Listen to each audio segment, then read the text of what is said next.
Well, plenty of focus today again from the Coalition on these visas issued to those fleeing the war in Gaza. Joining the panel now is the Shadow Immigration Minister, Tehan. Thank you for your time. A focus today, a splash on the number being the highest or amongst the highest in the world. Now, we'll get to the security elements in a moment, but given the horrific nature of this war and the children in particular it's killed, is a high number a bad thing? Isn't that bringing people to safety?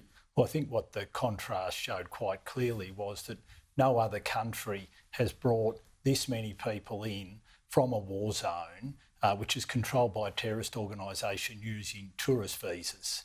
And the fact that they use tourist visas, and we know that security checks in some instances were done within a 24-hour period of time, that compare and contrast just shows that we are right to ask serious questions of the government about what proper processes were put in place to guarantee the security of the Australian people. And that is what that front page today showed, and it showed why we wanted to ask these questions today in question time, which the Prime Minister just simply wouldn't answer. In terms of you being reassured and telling the Australian people you're reassured, if you were told that since then security organisations had more time, it's been months to be able to vet people properly, and they are now fully confident, would that reassure you? Is that something you're after? What would reassure you? Well, what would reassure us to start with is a straight answer from the Prime Minister on this.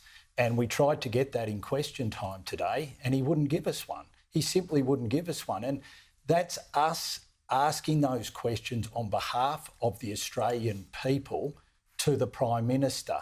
And what the Prime Minister is doing is showing contempt to the Australian people. And it's starting to go to his character, because he thinks he's above answering questions that the Australian people want answered. And we saw that on display today in question time.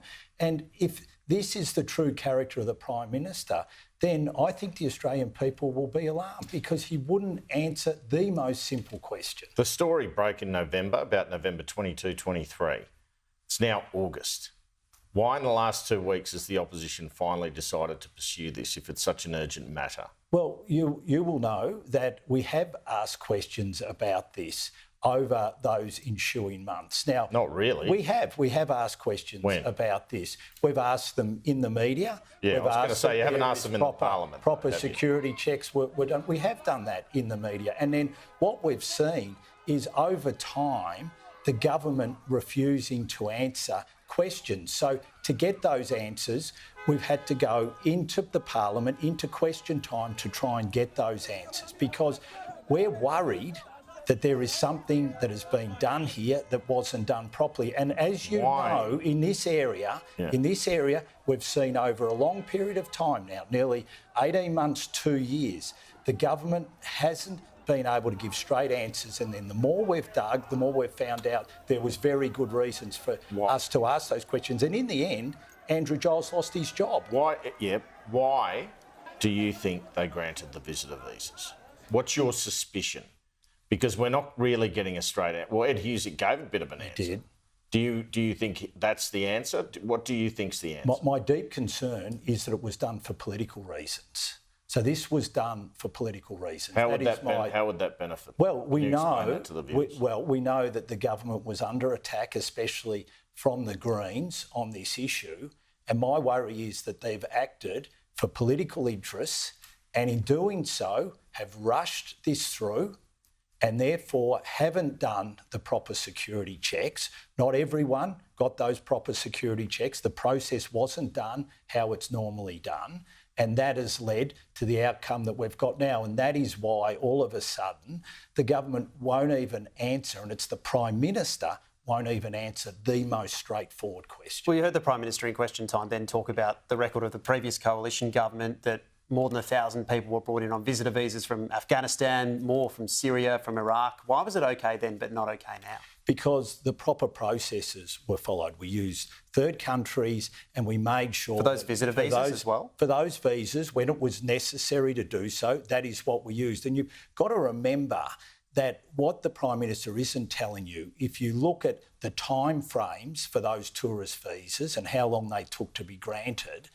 you ask them how long that process took. these were given within 24 hours. So this is entirely different to what happened in these other situations. And that is why the government now won't answer questions on it, because it's obvious they have to have something to hide.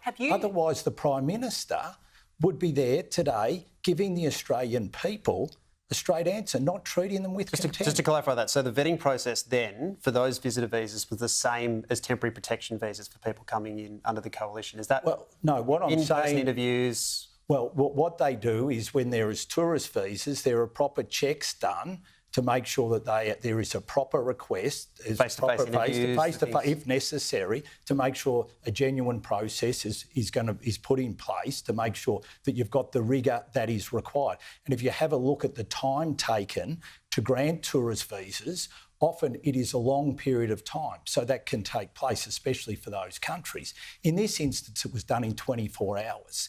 And that is why we want to ask these legitimate questions. And that is why the Prime Minister won't give a straight answer. Have you received a security briefing from the government on the details of this? Would you be willing to accept one? Or are you concerned if you got one, you then couldn't ask questions on the basis of what you knew? Always be happy to receive a security briefing from the government. We haven't asked one and we haven't been offered one. Well, I'm happy to ask for one now. I'm happy to ask for a security briefing.